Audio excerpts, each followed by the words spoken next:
जिन भी साथियों के एडमिट कार्ड 2 फरवरी को आ गए थे, यानी कि पहले चरण के एडमिट कार्ड जिनके भी आ गए थे वो लोग तो खुश थे, लेकिन जिनके नहीं आए वो लोग तो भाई इतना टेंशन में चल रहे थे कि कहीं ऐसा तो नहीं कि उन्हें डीपीएसटी में फेल कर दिया गया था।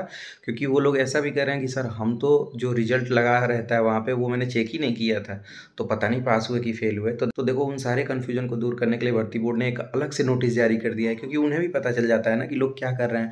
क्योंकि दबा के लोग फ़ोन कर रहे हैं भर्ती बोर्ड को कि सर मेरा नहीं आया, मेरा नहीं आया, मेरा नहीं आया। तो वो लोग सोचे कि चलो एक काम करते हैं, सबके लिए एक नोटिस जारी कर दो जिसमें सारी चीज़ें दूध का दूध पानी का पानी की तरह अलग अलग कर दो, ताकि उनका टेंशन खत्म हो जाए। तो आप लोग इस नोटिस को ध्यान से पढ़ लिए होगे, नहीं पढ़े होगे तो एक बार देख लो, आपकी स्क्रीन पे दिख रहा है।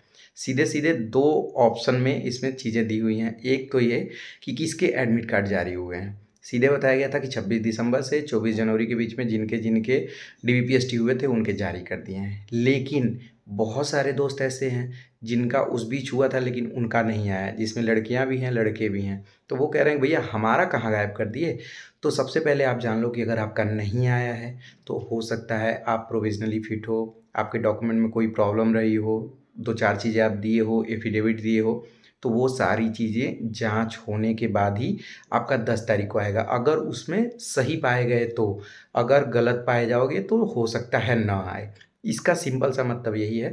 तो डरने की ज़रूरत नहीं है। बहुत सारी ऐसी चीज़ें होती हैं जो देखने में लगती हैं कि ये गलत होगा, बट वहाँ चेक करने के बाद सही पाई जाती हैं। इसलिए भर्ती बोर्ड ने उन लोगों का रनिंग का एडमिट कार्ड रोक दिया है और 10 तारीख को जारी करेगा। दूसरा, जितने भी ईडब्ल्यूएस के लोग थे जिनको जो उनका सर्टिफिकेट था उनका इंग्लिश होने की वजह से उन्हें डाल दिया गया था जनरल में, ऐसे सभी लोग भर्ती बोर्ड पहुंचे थे एप्लीकेशन लेके। तो वहां से उस एप्लीकेशन को फॉरवर्ड कर दिया गया लिस्ट के साथ डीएम को, मतलब सभी कैंडिडेट के जिले के डीएम को कर दिया गया था। ठीक है, डीएम साहब तहसीलदार को भेज दिए, वही तो पता करेंगे कि ये सही है या गलत है। तो लगभग लगभग हर कैंडिडेट के घर पे तहसीलदार के यहाँ से पहुँच जा रहे हैं कोई ना कोई, या फिर खुद ही बुला ले रहे हैं। वो आपका जो ईडब्ल्यूएस का प्रमाण पत्र है वो उसका फोटोकॉपी लेंगे, आपका आधार कार्ड लेंगे और वेरीफाई करेंगे कि ये सही है कि नहीं है। सही होने पे 8 तारीख को भर्ती बोर्ड को सभी जिलों से एक लिस्ट दे दी जाएगी कि इनका सही है इनका गलत है। अगर उसमें सही पाए गए तो 100% आपका 10 तारीख को एडमिट कार्ड जारी हो जाएगा। और जिस हिसाब से 3 तारीख को कहा गया था पहले चरण के एडमिट कार्ड के लिए और 2 तारीख को ही जारी हो गया, वैसे ही हो सकता है 10 की जगह पे 9 को ही जारी कर दें। तो थोड़ा सा आप वेट कर लीजिए, बहुत डरने की ज़रूरत नहीं। आपके दिमाग में चल रहा होगा ना कि जब तहसीलदार ही बनाया है तो गलत कैसे हो सकता है। आप लोग पेपर की कटिंग देखे होंगे, लगभग 500 लोगों के जो दस्तावेज हैं वो संदिग्ध हैं। मतलब कुछ ऐसे हैं जो होमगार्ड के फर्जी बना लिए हैं, ईडब्ल्यूएस के फर्जी बना लिए हैं। तो इन्हीं लोगों की वजह से उन सारे कैंडिडेट को परेशानी हो रही है। होता है ना कि एक जब चोरी कर लेता है तो 10 लोगों की तलाशी होती है, वही कंडीशन आ रहा है। बाकी और कोई दिक्कत वाली बात नहीं है। तो आराम से टेंशन फ्री होकर 10 तारीख तक का इंतज़ार करो। जिनके एडमिट कार्ड आए हुए हैं उन लोगों का पता है कि 10 फरवरी से उनको सेंटर पे पहुंचना है और दिए हुए टाइम पे पहुंचना है। थोड़ा पहले पहुंच जाइएगा तो और बेस्ट रहेगा, ताकि दिक्कत ना हो, जाम उम की स्थिति ना हो। और सुबह के टाइम पहुंचना है, अगर घर से निकलोगे तो रात रहेगा तो थोड़ा सा डर रहता है। उस चीज़ से बचने के लिए आप आराम से टाइम से वहाँ पहुँच लीजिएगा। बाकी रनिंग निकालने के लिए थोड़ा सा अच्छे से प्रैक्टिस करो।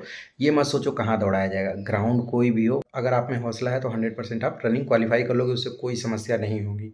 ये इंपॉर्टेंट नहीं है कि क्या टाइम लग रहा है, किस जगह आपको दौड़ाया जा रहा है। घर पे अगर 24 मिनट के आसपास आप आ रहे हो, 2-4-10 सेकंड आगे पीछे भी है तो भी आप वहाँ निकाल लोगे, क्योंकि आपको पता है कि आप रोज़ प्रैक्टिस किए हो। बाकी जो आप सोच रहे हो ना कि 150 लोग एक साथ दौड़ेंगे, टेंशन काहे ले रहे हो भाई।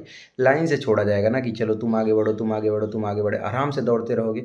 सबके टाइम अलग अलग होते हैं। ये नहीं कि ये आर्मी का रिले रेस है जिसमें एक साथ छोड़ दिया जाएगा और एक ही साइड टाइम पूरा हो जाएगा। तो इसमें टेंशन वाली कोई बात नहीं है। बाकी अगर आपके डॉक्यूमेंट फर्जी नहीं है तो आपको टेंशन फ्री रहने की ज़रूरत है। कुछ लोग ये भी पूछ रहे हैं कि सर गिनती गड़बड़ हो जा रही है गिनने में, मतलब ऐसा तो नहीं कि 12 की जगह पे 11 कर दिए।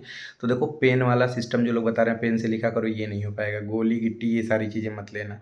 अगर लगता है कि इतना ही आप बेवकूफ़ हो कि गलती हो जाएगी गिनती रनिंग करने में, तो आप ये कर सकते हो, जो छोटे छोटे रबड़ आते हैं ना ऐसे मिठाई में लगाने वाले, वो आप क्या करना कि 12 ले लेना, ऐसे पहन लेना उंगली में, किसी भी उंगली में 4-4 5-5 करके पहन लेना। ठीक है, एक चक्कर मारना तो एक उठा के फेंक देना। मतलब हाथ से फेंक दोगे वो नीचे किसी को चुभेगा भी नहीं और कोई दिक्कत भी नहीं रहेगी। तो ये आप ट्राई कर सकते हो, इसमें कोई समस्या नहीं आएगी। लेकिन फिर भी मैं यही कहूँगा कि इन सारी चीज़ों की ज़रूरत नहीं पड़ती है। जब आप चक्कर एक मार के आना तब काउंट करना एक, फिर मार के आना तब काउंट करना दो, तो बहुत दिक्कत नहीं होगी। यार रोज़ 12 चक्कर दौड़ रहे हो तो जिस तरीके से घर पे दौड़े हो उसी तरीके से वहाँ दौड़ोगे, कुछ भी बदलने की ज़रूरत आपको नहीं पड़ेगी। बाकी कोई समस्या नहीं आएगी। डॉक्यूमेंट आप लोगों का सही है तो आपको टेंशन लेने वाली बात नहीं है। कितने लोग भी दौड़े, आपको पता है कि लगभग 1.5 लाख के आसपास कैंडिडेट हैं, जिसमें सिर्फ और सिर्फ 60,244 लोगों का ही सिलेक्शन होगा। तो बाहर तो होना ही है। बस इतना कहने का मतलब है कि रनिंग में मत बाहर होना, ताकि अफसोस ना हो। जितना नंबर आपका है, सिलेक्शन होगा या नहीं होगा, ये सारी चीज़ें ऊपर वाले के हाथ में छोड़ते हुए सिर्फ और सिर्फ रनिंग पे ध्यान दो। बाकी कोई समस्या हो तो आप दिए हुए इंस्टाग्राम आईडी को फॉलो करके वहाँ पे मैसेज कर सकते हो, कॉल कर सकते हो। पैरों पे चोट ना लगे, इस चीज़ का ध्यान रखना। अगर पहले से ही आप चोटिल हो तो आप 10 तारीख को, भले ही आपकी रनिंग 10 के बाद ही हो, लेकिन आप 10 तारीख को ही पहुँच जाना वहाँ। अगर चोट लगा है तो आप ना पहुँचना खुद से, किसी घर वाले को भेज देना रिपोर्ट और उन सारी चीज़ों के साथ, ताकि क्लियर हो कि आपको चोट लगा है। तो वो आपको एक्स्ट्रा डेट दे देंगे, मतलब दूसरा डेट दे देंगे। अगर चोट लगा हो कह देना कि सर जो लास्ट डेट है वो मुझे दे देना, आराम से मिल जाएगा, जैसे DVPST मिला था। और कोई समस्या नहीं, मिलते हैं अगले वीडियो में, तब तक के लिए अपना ध्यान रखिएगा। बाय।